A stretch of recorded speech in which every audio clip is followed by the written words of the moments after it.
Thank you, Dr. Moran, for a fascinating talk about very interesting thyroid function patterns. Now we move to our distinguished speaker, Dr. Kristien Boelaert. She's going to talk to us about management of thyrotoxicosis. Dr. Kristien is a professor of endocrinology at the University of Birmingham, consultant endocrinologist at University Hospitals Birmingham. Please join us. Thank you very much.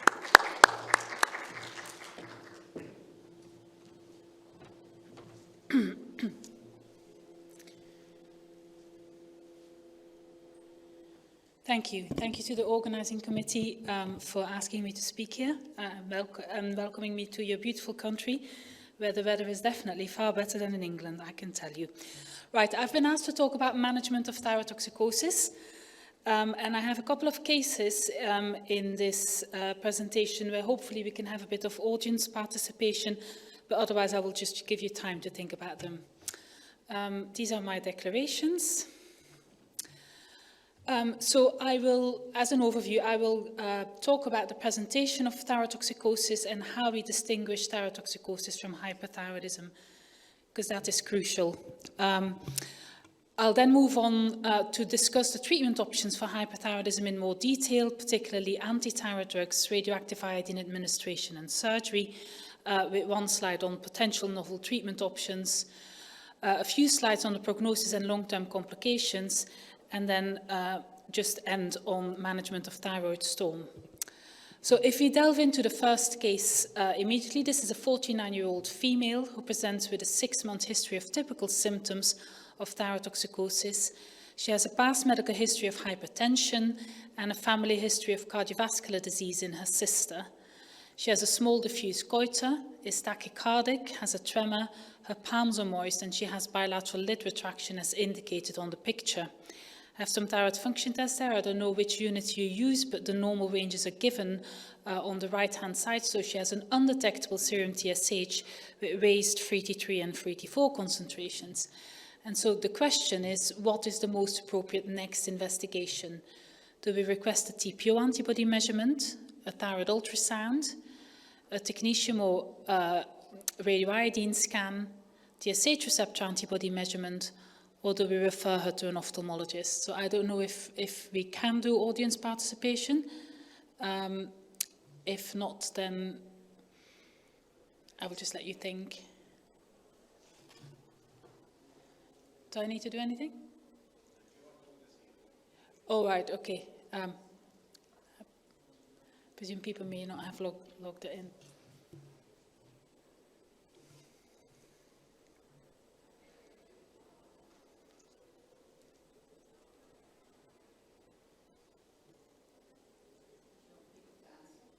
Please? I heard a D and I heard a C. Anyone not for D? Put your hand up. Not those not for D. Put your hand up. Not for D. Okay. So I would measure TSH receptor antibodies. And hopefully, by the end of the talk, I'll have convinced you why. So it's really important that you distinguish thyrotoxicosis from hyperthyroidism, because not all thyrotoxicosis is hyperthyroidism. And this is important because generally, thyrotoxicosis without hyperthyroidism does not require treatment.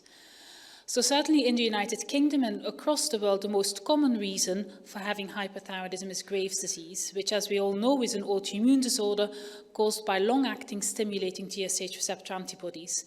It has a population prevalence of 1 to 1.5%, with a peak incidence of 30 to 60 years.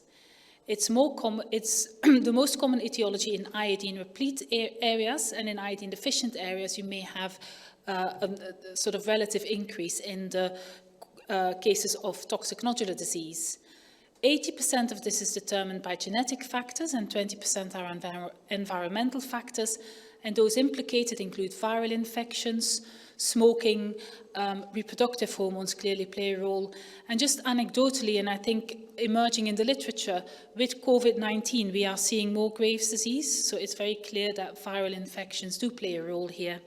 And it tends to be more common in women than in men. And so the cartoon here illustrates the typical pathogenesis, where you can see you have these long-acting TSH receptor antibodies sitting on the TSH receptors, constitutively stimulating thyroid follicular cells to produce excess thyroid hormones. Toxic nodular hyperthyroidism in the United Kingdom accounts for about 10 to 15% of cases of hyperthyroidism, caused by either one or more toxic nodules, is more common in older people, and as I've said, more common in areas of iodine deficiency. And then thyroiditis is a situation where you have thyrotoxicosis, but not hyperthyroidism. So this is an inflammation of the thyroid gland.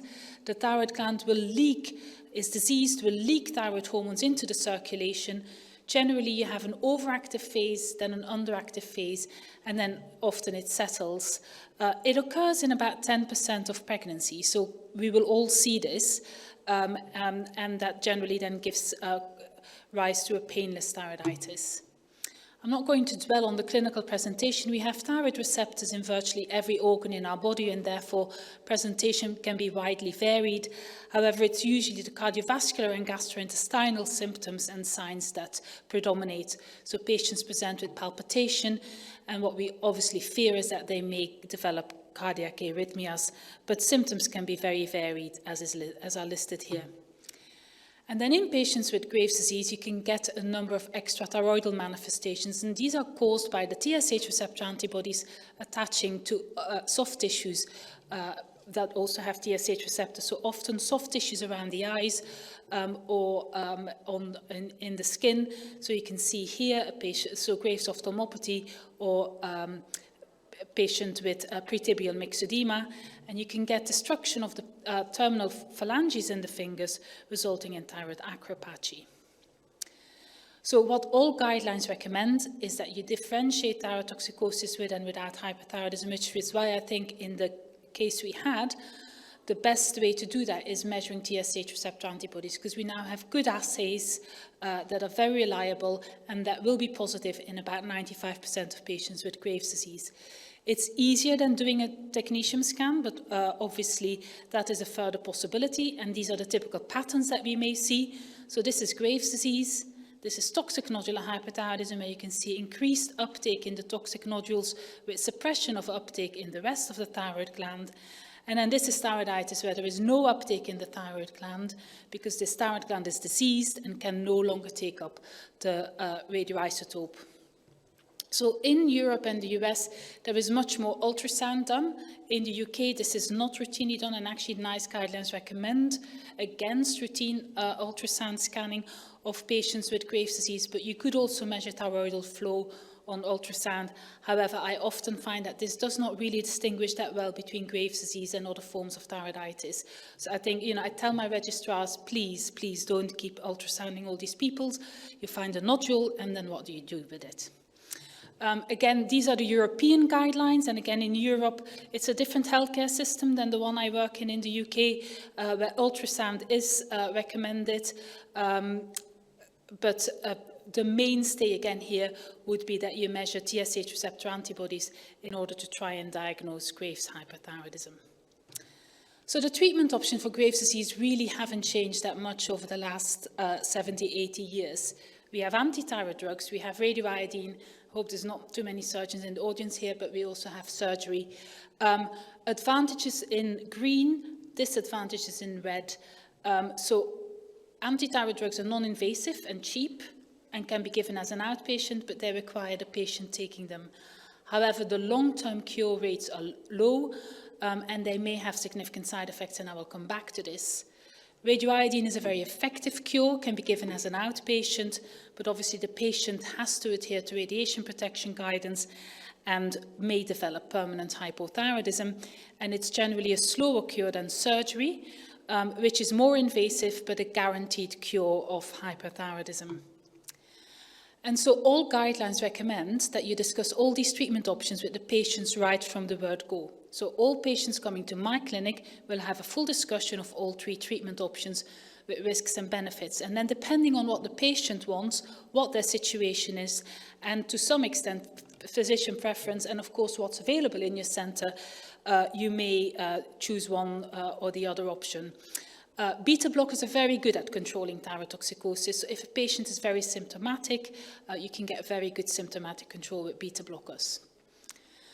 So how are these treatments chosen across the world? Well, so the original survey was done in 1991 in the United States. So in the United States, generally, radioiodine is still very much preferred.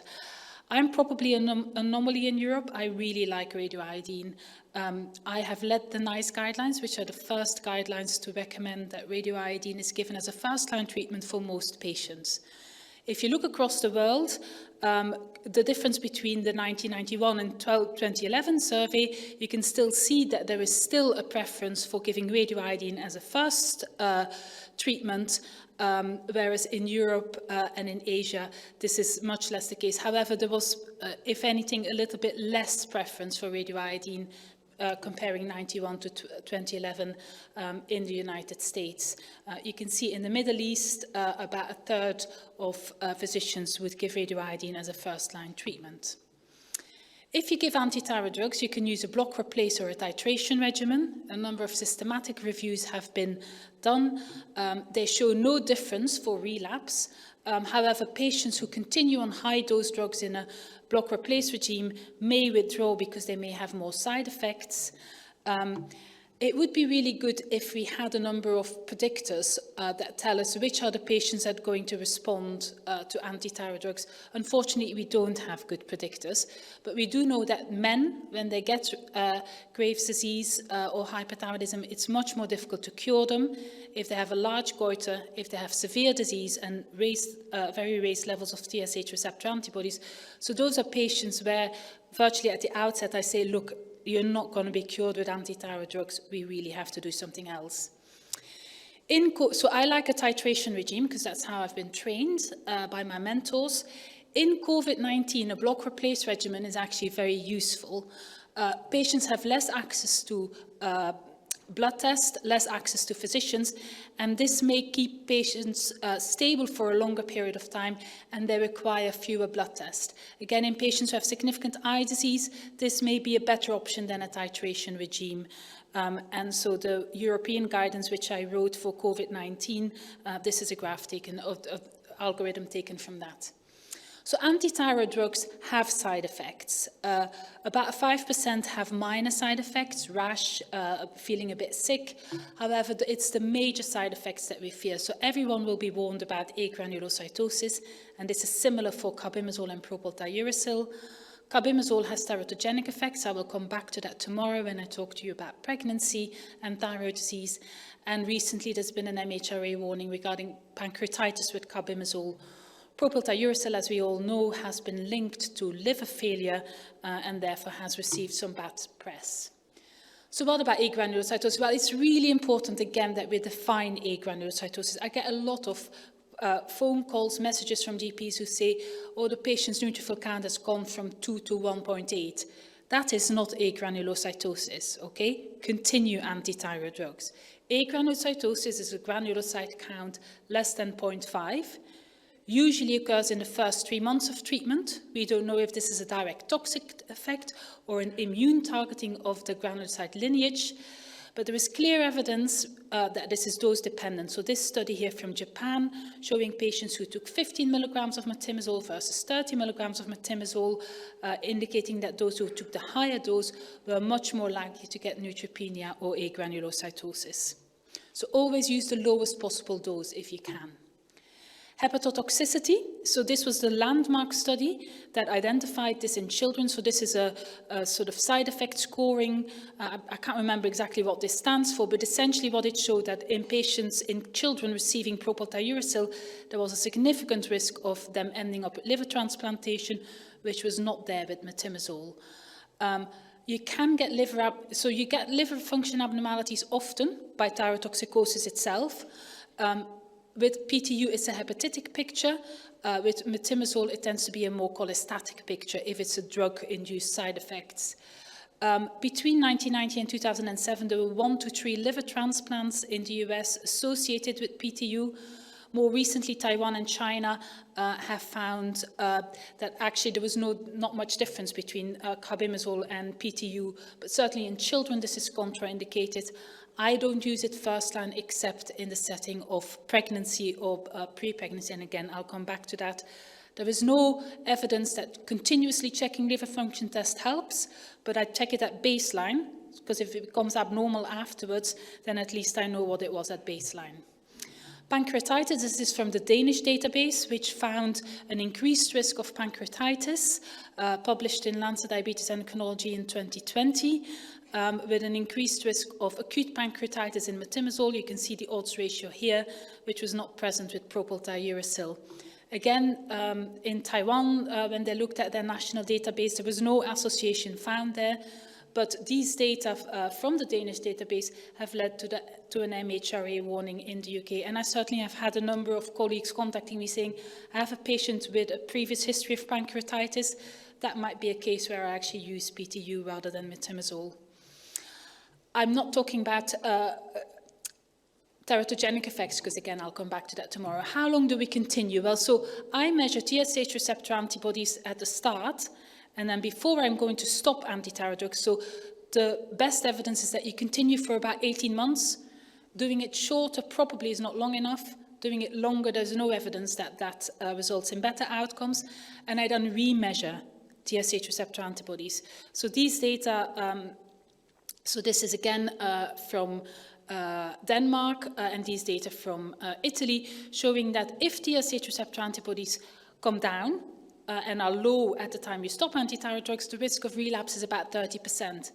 If there's still more than 3 times the upper limit of normal, the risk of relapse is about 90%, so there is no point stopping them. So I would only stop it if patients' TSH is normal for at least 6 months, they're on a low dose of anti-thyroid drugs, and TSH receptor antibodies are low, and these were similar data from Italy.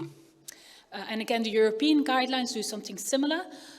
So they, again, recommend that you, they prefer giving anti-thyroid drugs as first line much more than we do in the United Kingdom. They say after 18 months, measure TSH receptor antibodies. If they are still high, then continue for a further 12 months or go to a definitive treatment. In this situation in the United Kingdom, I lean even harder on patients saying, look, we've got to do something more definitive. But like I said, I like radioiodine. And so this is one of the reasons why I do like it. It is very clear evidence that hyperthyroidism is associated with an increased risk of mortality. And we have a long tradition in Birmingham of doing these mortality studies in patients treated for hyperthyroidism. This was the most recent study where we, for the first time, looked at patients who had anti-thyroid drugs as well. So this is a busy table, but it confirmed that there was an increased standardized mortality ratio from all causes in patients with hyperthyroidism. And this was true in patients who took anti-thyroid drugs, in patients who had radioiodine but did not become hypothyroid, but it was no longer present in patients who had become hypothyroid. So I think in order to prevent circulatory deaths, you need to make patients hypothyroid. I strongly believe that if you want to cure hyperthyroidism, make the patient hypothyroid and put them on levothyroxine. They may not like it, but I think it's better for their long-term health. So I've been saying this, the study was published in 2013, I've been saying this at conferences for years. Everybody always looked at me thinking, who's that crazy woman recommending radioiodine for everyone? Until then, in Cardiff, they confirmed my data. So this is 4,200 patients with confirmed Graves' disease, where again, there was an increased risk of all-cause mortality with a reduction in major cardiovascular events if you made them hypothyroid soon. So this is a discussion I have very often in my clinic with patients. So one of the reasons why patients don't want radioiodine or a definitive treatment option is because they're going to become hypothyroid. And they say, well, my auntie had this, she became hypothyroid, and she became fat, and I don't want to become fat. And that is a discussion I have every single time in my clinic. So we looked at weight gain following hyperthyroidism. So this is looking at 1,200 patients who were followed up, and you can see here the weight trajectory is relentless. So this is up to 36 months after treatment. The steepest weight gain is in the first 6 months, but you can see that it continues for many years after. So obviously, many patients have lost weight before we see them. So when we make them better, it's not surprising that they gain weight. Often we don't know how long they've been ill. Their recollection of how much they weighed beforehand is very poor. We don't know how long it's been going on. So what we did was, and that's what this graph here illustrates, and it might be a bit small, but essentially we looked at our population and compared it with the background at presentation to our clinic and then at discharge. We found that patients, both men and women, were significantly lighter at presentation than the background, unsurprising. About 80% of them have lost weight, but at discharge, they were significantly heavier. And if this is just regain of lost weight, they wouldn't be heavier. So there is something else here, either in the disease process or in the treatment, that makes them indeed gain more weight. Because I think the anecdotal evidence is that there is excessive weight gain. What we did was some complicated, I didn't do this, but some clever statisticians did it, complicated modeling, which looked at a patient who was treated with anti-thyroid drugs, and then if that same patient would receive radioactive iodine but did not become hypothyroid, the weight trajectory would be similar, but there was actually a slight increase in the weight that was gained with radioiodine. However, in absolute terms, this came down to 1 kilogram. I don't think that's a lot of extra weight in order to protect your heart, but I'm still trying to convince patients of that. So what about quality of life? So this is a nice study. So a number of studies have shown similar qualities of life between the different treatment options. So these studies here, so what these graphs indicate is the quality of life that patients have. And you can see that actually patients, so the smaller the area is here, the better the quality of life. And actually patients receiving radioiodine seem to have a slightly lower quality of life in these most recent data, where the Typro, which is one of the most validated quality of life tools, was used. So I think the data is still out on that, or the jury is still out on that, what long-term quality of life is. Of course, none of the treatments that we have for hypothyroidism address the underlying problem. We have so many immunological treatments for cancers, for autoimmune diseases, rheumatoid arthritis, multiple sclerosis, but actually a very common autoimmune disease, we don't have a good immunological treatment that's routinely available. There's some promising data from rituximab, certainly in children, and this was a study that was involved in, led by Simon Pierce, where a new treatment targeting 2 epitopes in the TSH receptor were used. And what these complicated graphs here show was that patients with mild Graves' disease, there was some promising results. This was a first-in-man trial. I understand that there is efforts underway to try and sort of do this in a larger cohort. It seemed to be a safe treatment, but certainly not a routinely available treatment, which seems very surprising in the current era that we live in.